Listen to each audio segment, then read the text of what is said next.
Unfortunately, officers of the IMPD Northwest District received their reports of shots being fired in the 7900 block of Harcourt Road. Those officers, while responding, they were very, very close to this incident.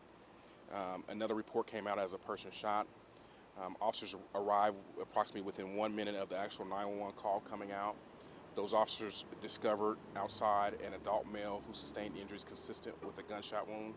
Those officers, I believe, rendered aid while they were here on scene, as well as IEMS arrived shortly thereafter. And unfortunately, that individual was pronounced deceased, what we believe to be an adult male. That has not been confirmed as far as an age as of yet. Subsequently, information received that the suspect could have been possibly still in the area. So the Northwest District officers set a perimeter in this particular area. We have contacted our Special Weapons and Tactics, which is our SWAT team. They've responded, and we are canvassing this area, and there will be a high police presence in this particular area for the next hour or two. Anyone with information is encouraged to dial 317-262 TIPS, or you can speak directly with a detective by dialing 317-327-3475. I'll entertain questions. However, it's very early on in the investigation. We do not have a suspect in custody. Again, there will be a high police presence throughout this area.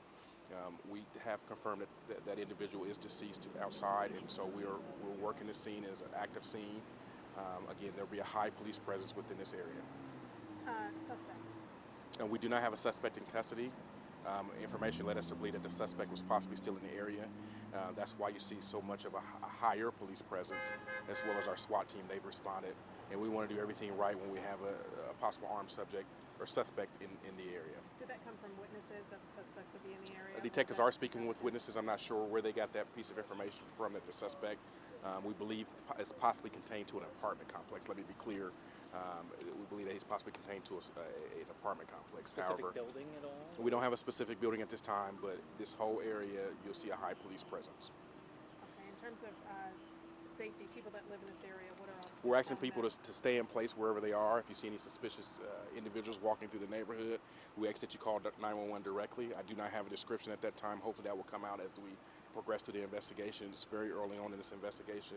As things are unfolding, I'm gathering on that information, and hopefully we'll be able to update you as the afternoon goes on. Do you guys have to wait? I mean, the SWAT's got to do their job before they process the scene, or how's that? I mean, because it looks like we're all sort of in a holding stage.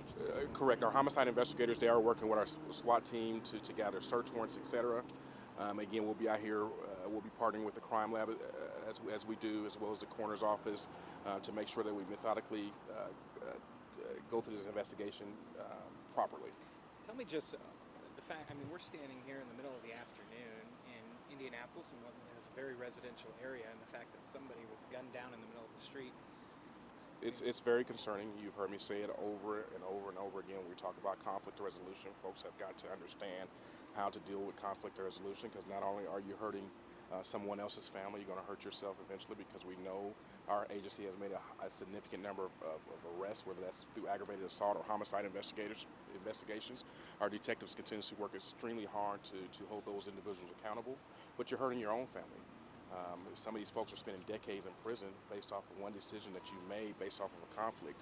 And so in this particular incident, we're hoping to figure out who this particular suspect is and figure out exactly what occurred. We've seen some traffic trying to get through here, so people coming home from work during rush hour. Kieran, that's a very good question. Obviously, it's becoming rush hour. We're coming up on that 5 o'clock hour where we know that folks are coming home from work and or school. We see school buses, and so we're encouraging folks, if you don't live in the area, to please avoid this area. And so again, we'll be out here. There'll be a high police presence. Some of those roads between 79th and 86th Street will be closed down on Harcourt Road, as well as those apartment complexes that's close to here. You'll see a high police presence. And again, we encourage anyone, if you see any suspicious activity, to please dial 911 and get that information out to our officers and let us officers respond.